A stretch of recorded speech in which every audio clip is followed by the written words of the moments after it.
TV Narendran, the MD and CEO at Tata Steel, joining in on the show right now.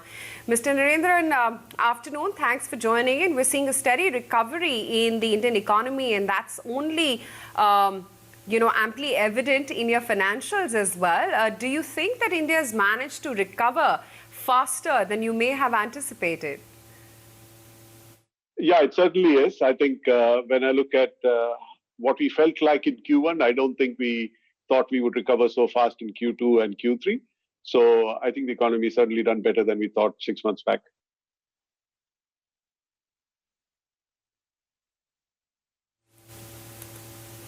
Sure. What's the current steel demand then versus what it was prior to COVID? And have we reverted, you think, back to regular levels of demand and capacity utilization? You've mentioned that the product mix has started to improve.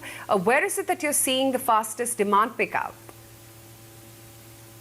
Yeah, so multiple things have happened. If you really look at the overall demand for steel in India, I think the consumption this year will be 18 to 20% lower than last year.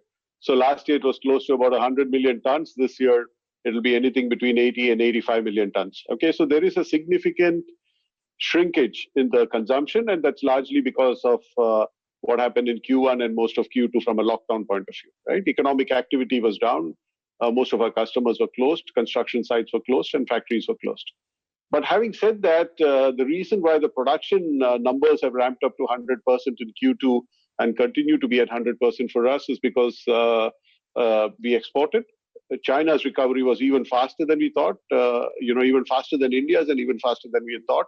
So we could export our way out of trouble in some sense in June and July. And that gave us some breathing time till the domestic demand picked up in India. Secondly, we've increased our market share. So if you really look at our domestic to domestic, sales in Q2, it's actually higher, though the demand has shrunk. So which means that obviously we picked up market share. I think between Tata Steel BSL, and Tata Steel Long Products, we picked up market share, and that's a reflection of the strength of our franchise and our relationship with our customers and the distribution network and the brands that we have. So multiple things work for us. Sure. Now, you've mentioned realizations are expected to go higher as well, by 4,000 to 5,000 per ton. HRC is already beyond about 43,000 or so, and long steel seems to be getting there. What's making you so confident? What I said is it would be 4,000 to 5,000 rupees higher than Q2, because a specific question was what was my guidance for Q3 versus Q2, and I said about 5,000 rupees for Q3 versus Q2 for a few reasons. One is obviously in Q2 the prices started going up in July, August, and went up to September. So when you come into Q3, you're starting with the prices in September, so straight away the average is higher. Secondly, we are exporting less in Q3 than we did in Q2. In Q2, about 25% of what we produced was exported. In Q3, it will be closer to about 12%. Thirdly, we've got price increases for our half-yearly contracts, which is typically the auto contracts, and those are from October 1st to 1st April. And fourthly, the prices going up on the spot markets, the commercial grades, which go up month on month and week on week. So these are the factors which contribute to the guidance that I gave, which is Q3 realizations will be about 5,000 rupees per ton higher than Q2 realizations for Tata Steel. Okay, so with these price increases, EBITDA per ton can actually go to multi-year and multi-cycle highs of about 17,000 to 18,000 per ton. Do you think that can help you stay at this EBITDA level, and with the changes in cost structures as well that you've made? Well, yes, costs, we are watching the coal costs, but because of the actions or the geopolitical issues between China and Australia, coking coal prices have been a bit soft, and that's helping us.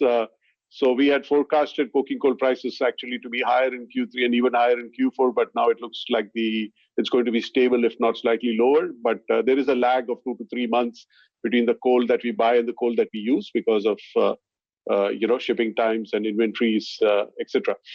Yes, I don't want to give a specific EBITDA guidance. You can do your math. We'll be pretty close to multi-year highs from an EBITDA point of view. But obviously, we are a cyclical business. Things go up and down, and so we need to make sure that We keep taking out costs. We continue to be one of the lowest cost producers of steel in the world and continue to get the best prices that we can in the market. I think that's what we try to do day in and day out. Mr. Naren, good afternoon. Now, you have seen a significant working capital release which has helped to pay down your debt. Will that continue? And amidst the production increase, do you think that there are prospects of a price increase? So there was significant working capital unlock in Q2 because we had maybe 500,000 tons more inventory than we would normally carry for the India business. So we released that, and that was a big release. So going forward, our sales will be closer to production levels, whereas in Q2, the sales was 500,000 tons more than the production levels, which is reflected in the cash release from working capital. Apart from that, the contribution to cash is, of course, coming from the fact that our margins are improving, costs are coming down. We've also done a lot of work on our fixed costs. And of course, we've been very, very tight on capex. We've prioritized our balance sheet for some time and said that let's focus on deleveraging. And I think we've achieved a significant part of the numbers that we wanted to achieve. So yes, going forward, the working capital release will be less than it is in Q2. We will continue to strive for efficiency. Some of it will be offset by rising steel prices because for the same volume of inventory, then the charge is a bit higher. But assuming that we run the business as efficiently as we normally into cash will come from the EBITDA. Now, Mr. Naren, the street was perhaps a tad disappointed that there was no deal for the loss-making UK business. What's the plan over there? You had mentioned that the team is, in fact, working very hard to try and make it cash neutral. So I'm sure shareholders would like to know what's the update now.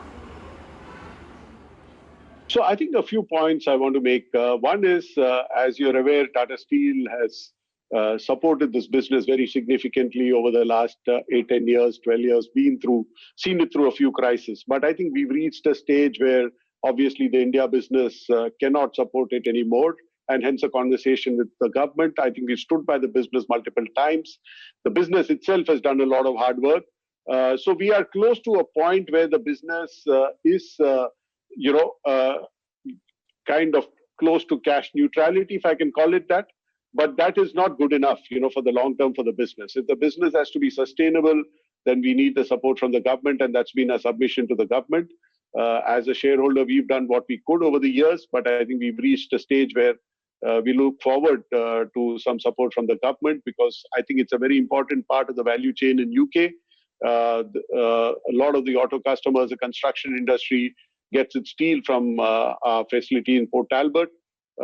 It's a 100-year-old site with a lot of importance to the industrial value chain in UK. So our submission to the government is there is a need and, I don't want to say obligation, but certainly the government should see the value in preserving the site and support the site. And that's been a submission to the government because we've done what we could. Now we are hoping the business they're doing their best, but I think there is a need for support from the government. Sure. Mr. Narendran, wanted to understand about the legacy costs and the issues which have caused the UK steel workers to bear the worst brunt, so to speak. How exactly will Brexit, the second round of lockdowns and increasing COVID case loads in various of the EU countries impact your UK steelworks? Yes, Brexit is a challenge and an opportunity. A challenge depending on what is the final, trade deal between UK and the EU. Currently the quotas that have been announced in the EU will see us through for some time, but obviously in the long term we look forward to seeing what are the terms of the exit. It's an opportunity because I think the UK government will certainly be focused on the UK economy and trying to make sure that post-Brexit it picks up faster. The UK economy has suffered quite a bit because of the pandemic. So we are hopeful that the UK government, as it focuses on the UK economy, will trigger activity which will help the consumption of steel. And plus, like I said, we are looking at some support for Tata Steel as well in the UK. One of the reasons, or there are multiple reasons why UK, the steel industry has struggled, particularly our own experience has been, firstly, we had multiple sites. Now we have one site spread over multiple different parts of the country. Typically in steel plants, to drive competitiveness, you need larger sites, single location sites, than volume spread over. We were making 10 million tons in 3 big sites, whereas today the most efficient steel plants are 10, 15, 20 million tons in one site. So, that itself is a fundamental structural issue. Secondly, the cost of power, for instance, in the UK is much higher than anywhere else in Europe. I think it's twice the cost of power in France, and maybe 1.5 times the cost of power in Netherlands. So, given our configuration in the UK, we have to draw from the grid and things like that. So there are multiple disadvantages that we face because of some of the structural issues, as well as some of the costs outside of factory gates which impact us. So there are reasons why the UK business has struggled to be competitive despite all the efforts that has been put in by the local teams. And I think some of those reasons can be addressed by the government. Sure. With fundamentals for Tata Steel only improving, and especially in the second half, and your deleveraging being on track, what's the next focus area for Tata Steel? So we'll go back to the board, end of this quarter, early next quarter, look at where we are on deleveraging.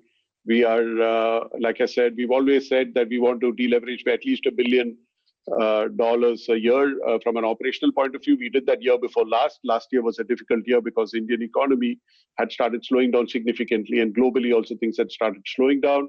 This year we are certainly on track to do the $1 billion that we promised. And so we said that even when we look at CapEx, we will focus first on cost and value issues, value investments rather than growth investments. So that's why even before the pandemic, we had guided that we'll focus on the pellet plant and the cold rolling mill. So we'll go back to the board in December or January and look at what the numbers are, what is our forecast for the next few months, how is the transaction with SSAB getting on, and then take a call because the opportunities are there in India. If our balance sheet looks better, which we think it will, then it depends on our appetite and what we want to do. But at least we have the sites in place, we have the potential to grow in place, and that call will be taken by the board. And with Tata Metallics and Tata Steel Long now getting merged, is this your final long steel cluster? What can we expect when it comes to mining, downstream and utility clusters being finalized? No, I think, we've given the definitions of those clusters, right? We said it's long products, it's downstream flat products, it's mining, and it is infrastructure and utilities. So since some of the companies involved are listed companies, won't be fair for me to say who goes where. But by announcing that metallics, ISWP and long products itself was created when Tata Sponge acquired the steel business of Usha Martin. So I think pretty much all the elements of the long products business of the Tata Steel group in India are now part of this cluster. We do have in the parental residual long products business, which will continue to be there.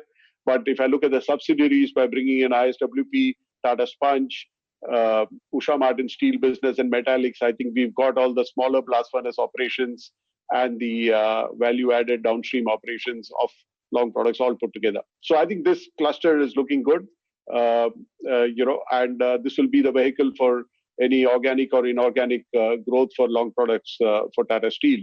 We have set up a recycling business for steel. This is again looking at the future. The first recycling facility is operational in Rohtak. And in some sense, that is also getting transferred to this company because we do believe that going forward, there could be an opportunity to grow the long products business as an extension of the recycling business because that's more efficient from a carbon footprint point of view. And it's a more agile business model of distributed production closer to markets, collect scrap in a catchment area, convert it into steel and sell it in a certain catchment area. So this model exists overseas and we wanted to bring this model into India. We are doing a first experiment in the north and let's see how it takes us. So all this will be done by the long products business. So I think it's a pretty exciting business and there's a lot of opportunity for long products going forward in India. And Our flat products play is very clear between Kalinganagar, Angul, and Jamshedpur. The long products play is still, kind of being developed. All right. Thank you so much for taking time out and sharing with us the outlook on the company. It's been lovely talking to you.